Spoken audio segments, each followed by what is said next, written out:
রাজধানীর উত্তরায় ঘটল এক চাঞ্চল্যকর দুর্ঘটনা। বাংলাদেশ বিমান বাহিনীর একটি F-7 BGI মডেলের প্রশিক্ষণ বিমান আজ দুপুরে বিধ্বস্ত হয়েছে। আজ সোমবার দুপুর 1:06 বিমানটি উড্ডয়ন করে। প্রায় আধা ঘন্টার মাথায় উত্তরার দিয়াবাড়ি এলাকায় মাইলস্টোন কলেজের ক্যান্টিনের ছাদে বিমানটি পড়ে যায় বলে প্রাথমিকভাবে জানা গেছে। ফায়ার সার্ভিসের 3টি ইউনিট দ্রুত ঘটনাস্থলে পৌঁছে কাজ শুরু করেছে। নিয়ন্ত্রণ কক্ষের কর্মকর্তা লিমা খান জানান, বেলা 1:30টার দিকে তারা খবর পান এবং তাৎক্ষণিকভাবে ইউনিট পাঠানো হয়। ঢাকা মেট্রোপলিটন পুলিশের উত্তরা বিভাগের উপকমিশনার মহিদুল ইসলাম জানিয়েছেন, ঘটনার খবর শুনেই তিনি নিজেই ঘটনাস্থলের উদ্দেশ্যে রওনা হন।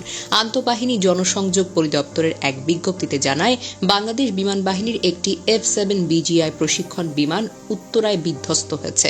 বিমানটির যান্ত্রিক ত্রুটি ছিল কিনা, পাইলট নিরাপদে বের হতে পেরেছেন কিনা বা হতাহতের ঘটনা ঘটেছে কিনা তা এখনো স্পষ্ট নয়। জনবহুল এলাকায় এমন দুর্ঘটনা আরও বড় বিপর্যয়ের কারণ হতে পারে।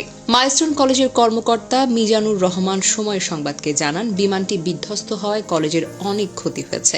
এতে অনেক মানুষ হতাহত হয়েছেন, এক শিক্ষার্থী তো মারাও গেছে।